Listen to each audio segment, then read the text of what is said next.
selling them hot dog. আর যারা autocrat তাদের জন্য বিনাশ হয়।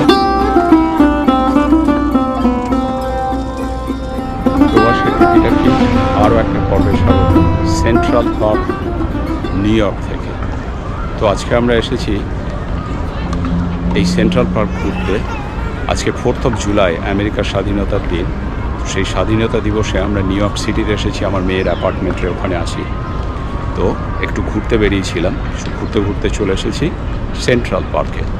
সেন্ট্রাল পার্ক সম্বন্ধে আপনাদেরকে আমি আস্তে আস্তে ডিটেলে জানাচ্ছি যে এটা কত বড়, কবে তৈরি করা হয়েছিল, সাইজ কী, কত লোক এখানে আসে প্রতি বছরে।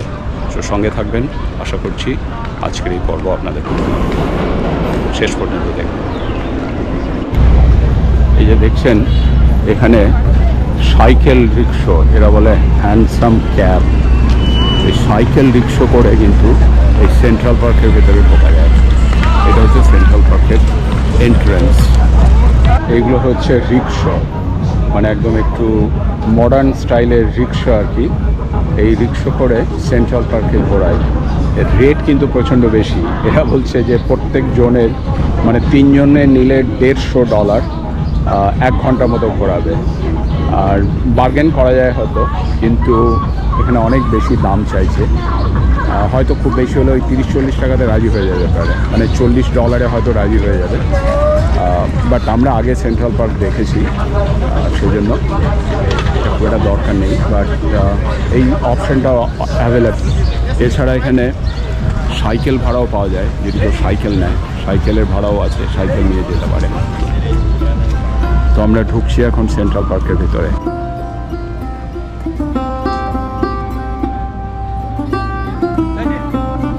সাইকেল রিক্সাওয়ালারা পান্ডার মতো পিছনে পড়ে আছে।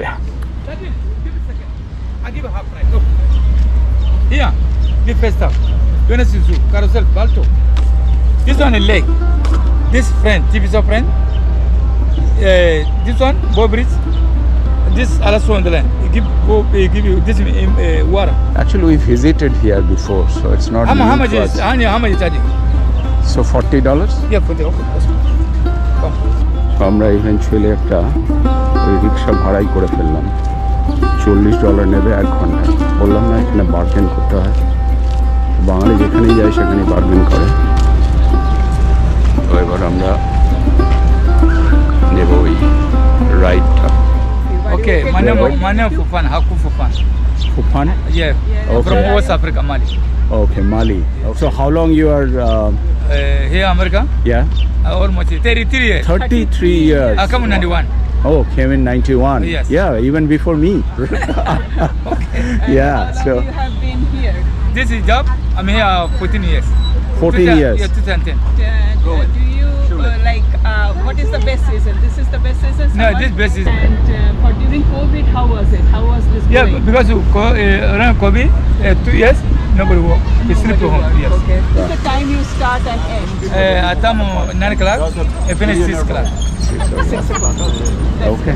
Thank you so much, And Fufa. we hope you'll enjoy the Okay. ride. Yeah. Okay. So আমরা এখন শুরু করছি রাইড এই হ্যান্ডসাম ক্যাবে। 1 hour. Okay. 1 hour. প্রতিনিধি রায়ের জয়বাবু ফেলুনাথের মতো রিক্সাওয়ালা নয়, মডার্ন রিক্সা। এটাকে বলে হ্যান্ডসাম ক্যাব।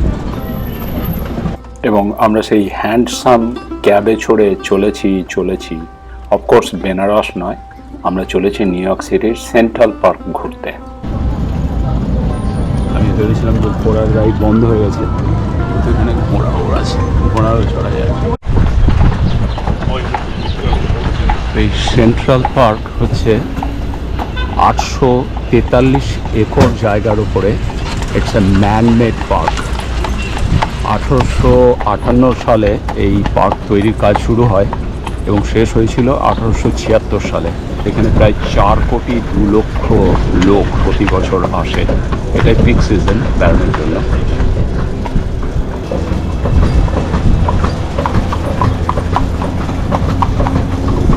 শহরের মাঝখানে বলা যেতে পারে যে একটা পার্ক নিউ ইয়র্ক সিটির মাঝখানে। আমার ধারণা ছিল পশুপ্রেমীরা আন্দোলন করায় ঘোড়ার গাড়ি এই মানে সেন্ট্রাল পার্ক থেকে ব্যান্ড হয়ে গেছে, কিন্তু তা নয়, এখানে দেখছি প্রচুর ঘোড়ার গাড়িও চলছে।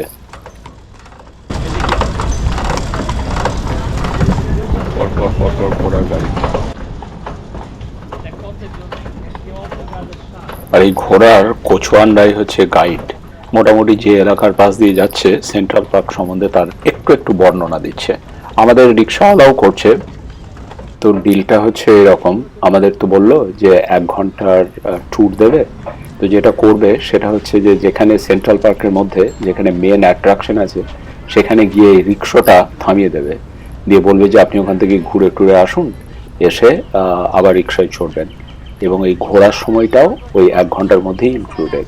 তো আমাদেরকেও এরকম বিভিন্ন স্পটে ছেড়ে দিচ্ছে, এবং আমি যাচ্ছি এই স্পট থেকে কি কি দর্শনীয় জিনিস আছে সেটা দেখতে। বিশাল চাঙ্ক অফ পাথর এখানেই অ্যাকচুয়ালি দেখাচ্ছি, আমি যাচ্ছি, এখানে ছিল আইস স্কেটিং রিং। শীতকালে এখানে বরফ জমে যায়, কিন্তু এখন আইস স্কেটিং বন্ধ করে দেওয়া হয়েছে। এটাই হচ্ছে সেন্ট্রাল পার্কের বিশাল পাথরের চাঙ্ক, যেটাকে বলা হয় আম্পায়ার রক। অ্যাকচুয়ালি যদি হিসেব করে দেখা যায় পুরো নিউ ইয়র্ক সিটিটাই এরকম রকের উপরে দাঁড়িয়ে আছে, মানে এরকম পাথরের উপরে দাঁড়িয়ে আছে। আর এই সামনেই হচ্ছে আইস স্কেটিং রিং। আর অফকোর্স এখানে সিটির স্কাইলাইনটা দেখুন, কত উঁচু উঁচু বাড়ি। এই সেন্ট্রাল পার্কের এই মাউন্টেন থেকেও কিন্তু এই দৃশ্য উপভোগ করার মতো। এবং ভরপুর শীতে যখন এই আইস স্কেটিং রিং বা আশেপাশের জিনিসগুলো পুরো বরফে ভর্তি হয়ে যায়, লোকে এই মাউন্টেনে দাঁড়িয়ে এনজয় করে সেসব দৃশ্য। Actually it's an wonderful place to be visited. এবং একটা হিসেবে বলছে এটা প্রায় 45-50 বছর আগে। এখন আগে এখানে ভিতর দিয়ে গাড়ি টাড়ি যেতে দিত, কিন্তু এখন এই যেহেতু ভিড় খুব বেশি, সেই জন্য ডেলিভারি আর এই হ্যান্ডসাম ক্যাব বা অন্য ছোটোখাটো জিনিস ছাড়া কাউকে আর এরা সেন্ট্রাল পার্কের মধ্যে দিয়ে যেতে দেয়। দেখেই বুঝতে পারছেন পুরো গাছগাছালিতে ভরা এবং একটা ছায়া ঘন জায়গা আর কি। তো এখানে সেই সঙ্গে একটা ফুরফুরে হাওয়াও বইছে, মানে রোদের গরমের তাপটা অতটা ঠিক বোঝা যাচ্ছে না। তো আমরা এনজয় করছি আর কি সেন্ট্রাল পার্ক। আশা করছি আপনারাও আমাদের সঙ্গে এনজয় করছেন। সেন্ট্রাল পার্ক শুধু বেড়ানোর জায়গায় নয়, অ্যাকচুয়ালি এখানে যেরকম যেমন বিভিন্ন ধরনের মুভি বা সিনেমার শুটিং হয়ে থাকে, ঠিক সিমিলারলি এই পার্কে কিন্তু বিভিন্ন রকমের অ্যাক্টিভিটিস, যেমন open theatre, Shakespeare in the park, এখানে শেক্সপিয়ারের নাটক অভিনীত হয়। তারপরে বিভিন্ন রকমের কনসার্ট কিন্তু হয়ে থাকে এই ওপেন থিয়েটারে। So central park is basically A multipurpose park, যেখানে কালচারাল এবং সামাজিক ব্যাপারগুলো ঘটে থাকে, শুধুমাত্র পার্কই নয়। আর এই সেন্ট্রাল পার্কের ভিতরে কিন্তু একটা জু বা চিড়িয়াখানাও আছে। সিমিলারলি কলকাতার গড়ের মাঠ বা বিভিন্ন কান্ট্রির যেটাকে ময়দান বলা হয়, সেখানে যেমন ম্যাজিক মানে জাদু, তারপরে বিভিন্ন রকমের মাদারির খেল দেখানো হয়ে থাকে। এখানে অতটাও এরকম এক্সট্রিম লেভেলে নয়, একটু সফিস্টিকেটেড ওয়েতে বিভিন্ন রকমের ফাংশন টাংশন হয়ে থাকে। আমরা এখন রাউন্ড মারছি, 1 ঘন্টার টোটাল ট্রিপ। এই সেন্ট্রাল পার্ক যে কতটা বড় একটা ধারণা দেওয়ার জন্য বলছি, এটা লম্বায় হচ্ছে 4 কিলোমিটার উত্তর দক্ষিণে, এবং চওড়ায় পূর্ব পশ্চিমে 0.8 কিলোমিটার। সো টোটাল হচ্ছে 3.41 স্কোয়ার কিলোমিটার্স বা 1.32 স্কোয়ার মাইলস। খুবই বড়।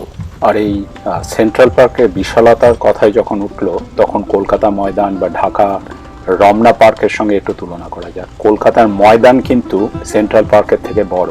এই সেন্ট্রাল পার্ক কলকাতা ময়দানের থেকে 25% ছোট। আর ঢাকার রমনা পার্কের তুলনায় এই সেন্ট্রাল পার্ক হচ্ছে 12 গুণ বড়। আর যদি ধরা যায় কলকাতার রবীন্দ্র সরোবরের তুলনায় সেন্ট্রাল পার্ক হচ্ছে 4 গুণ বড়। তবে দুটোই সবুজ ঘাসে ভরা, ময়দান বলুন আর সেন্ট্রাল পার্ক বলুন, এবং বিভিন্ন রকমের অ্যাক্টিভিটিস এখানেও যেমন হয়ে থাকে, সেরকম কলকাতার ময়দানে বই মেলা, ঢাকার রমনা পার্কে নববর্ষের অনুষ্ঠান। সিমিলারিটির দিক দিয়ে ব্যাপারটা হচ্ছে যে দুটোই কালচারালি ভেরি রিচ, বিভিন্ন রকমের কালচারাল প্রোগ্রাম দুই জায়গাতেই হয়ে থাকে। কালচারের কথা বলতে বলতে আমরা চলে এলাম এমন একটা জায়গায় যেখানে বিখ্যাত টিভি শো ফ্রেন্ডস, সেই ফ্রেন্ডসের ওপেনিং শটটা কিন্তু এখানে নেওয়া হয়েছিল। দেখুন না, আপনারা যারা ফ্রেন্ডস দেখেছেন তারা নিশ্চয়ই কানেক্ট করতে পারবেন। সিমিলারলি এখানে অনেক মুভির শ্যুট হয়েছে বা অনেক মুভির স্ক্রিনিং হয়েছে, লিস্টটা অনেক বড়, কারণ সেদিকে না গিয়ে খুব তাড়াতাড়ি আপনাদের সঙ্গে কিছু কিছু ইম্পর্টেন্ট দ্রষ্টব্য স্থান এখানে শেয়ার করছি। এই মাঝে মাঝে আমি রিক্সার থেকে নেমে পড়ে এই একটু ভিতরের দিকে যাচ্ছি, জাস্ট আপনাদের সঙ্গে একটু শেয়ার করবো বলে আর কি। সামনেই দেখা যাচ্ছে সেন্ট্রাল পার্কের বিখ্যাত বো ব্রিজ। এটা অনেকটা ধনুকের মতো দেখতে, সেই জন্যই নাম হচ্ছে বো ব্রিজ। অনেক সিনেমা ও টিভি শোতে এই ব্রিজটা দেখতে পাবেন। আর নিউ ইয়র্ক শহরের সবচেয়ে রোমান্টিক স্থানগুলোর মধ্যে এটা একটা, মানে এখানে বিয়ের প্রপোজালের জন্য খুব পপুলার এই স্পটটা। আবারও বলছি, সেন্ট্রাল পার্কটা এতটাই বড় এবং বিভিন্ন রকমের রাস্তা করা আছে বিভিন্ন পয়েন্টে যাওয়ার জন্য, তো দেখতে একদিন দুদিন লেগে যাবে পুরোটা ঘুরতে। সেই জন্য পুরোটা না ঘুরে আমরা একটা ক্রিটিক্যাল জায়গায় চলে এলাম। এই জায়গাটার নাম হচ্ছে স্ট্রবেরি ফিল্ডস। বিখ্যাত বিটল সঙ্গীত গায়ক জন লেননের নামে এই পার্কের 2.5 একর জায়গা উৎসর্গকৃত করা হয়েছে। এটার নাম হচ্ছে স্ট্রবেরি ফিল্ডস। দেখতেই পাচ্ছেন লোকজন এই গাছের ছায়ায় বসে এনজয় করছে আমার। আর এখন আমাদের বাইরের টেম্পারেচার হচ্ছে 29 ডিগ্রি সেন্টিগ্রেড। আর এই স্ট্রবেরি ফিল্ডসের কেন্দ্রবিন্দুতে আছে একটা সাদা কালো গোলাকার মোজাইক, যার নাম হচ্ছে ইমাজিন। এটা একটা স্মৃতিফলক। 1985 সালের 9ই অক্টোবর জন লেননের জন্মদিনে, 45তম জন্মদিনে এটা উদ্বোধন করা হয়। আর by the way, John Lennon হচ্ছে পশ্চিমবঙ্গ বা ভারতের হেমন্ত মুখোপাধ্যায় বা হেমন্ত কুমারের মতো, যার গান বিটলসের সঙ্গীত সারা পৃথিবীকে মুগ্ধ করেছে। এই দেখুন না, এখানে একজন বিটলসের গান কিন্তু গাইছে।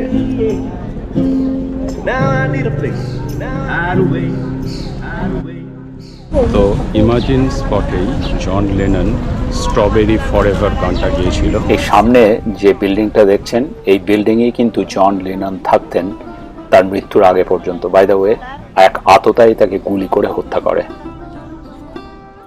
জাস্ট একটা ছোট্ট ডিসক্লেমার দিয়ে রাখছি, আমাদের যে রিক্সা চালাচ্ছে তার ইংরেজি উচ্চারণ এত ঠিক যে 90% বোঝা যাচ্ছে না। তো আপনারা যদি রিক্সা ভাড়া করেন তাহলে কিন্তু একটু প্রথমে কথা বলে নেবেন, উচ্চারণটা দেখে নিয়ে তারপরে আমার মনে হয় রিক্সায় চড়া ভালো। তবে যাকে বলা যায় মোটামুটি আমরা মেরে এনেছি। এটাই হচ্ছে আমাদের লাস্ট স্টপ এবং সব থেকে বিখ্যাত স্টপও বলা যেতে পারে। এটাই হচ্ছে সেই বিখ্যাত ওয়াটার ফাউন্টেন সার্কেল। জায়গাটার অফিসিয়াল নাম হলো বেথেসদা ফাউন্টেন এবং টেরাস। এখানেই বিখ্যাত বিখ্যাত সব মুভির শুটিং হয়েছিল, যেমন একটা হচ্ছে এলফ, তারপরে হোম অ্যালোন 2 এখানেই শুটিং হয়েছিল।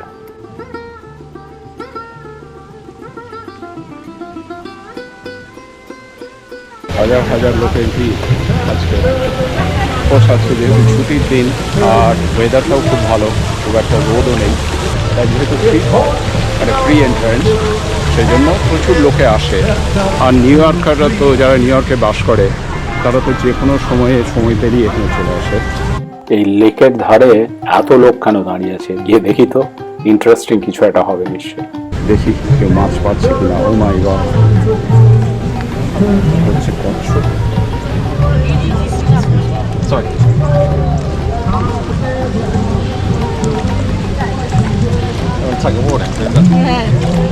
ও মাই গড, হাজার হাজার কচ্ছপ এক জায়গায় এসে জড়ো হয়েছে। একটা মজার ব্যাপার হলো, একজন লোক, আমার মনে হচ্ছে পর্যটকই হবে, এই কচ্ছপদেরকে খাবার সাপ্লাই করছে। দেখি তো কি খাওয়াচ্ছে। ভদ্রলোককে জিজ্ঞেস করলাম ও হট ডগ খাওয়াচ্ছে কিনা। কানে এয়ারপড থাকার জন্য আমাদের কথা শুনতেই পেল না। কোন এক ধরনের মাংস, টুকরো টুকরো মাংস কচ্ছপদেরকে খাওয়াচ্ছে। আপনারা মাংস খেকো কচ্ছপ দেখেছেন কখনো? আমি তো দেখিনি। এরা দেখছি আরাম করে মাংস খাচ্ছে, কিন্তু একদম পালে পালে, এক পাল এক জায়গায় জড় হয়েছে।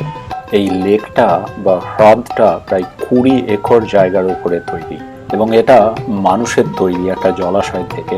আর বাই দ্য ওয়ে, আরো 8টা বড় বড় লেক আছে এই সেন্ট্রাল পার্কের ভিতরে। এই সব লেকগুলোই কিন্তু শীতকালে জমে বরফ হয়ে যায়, তখন এখানে আইস স্কেটিং করার অপরচুনিটি থাকে, কিন্তু রিসেন্টলি সেই আইস স্কেটিং বন্ধ করে দেওয়া হয়েছে। এই একটা দৃশ্য দেখেই আজকে আমাদের সেন্ট্রাল পার্ক আসার খরচা পুষিয়ে গেল।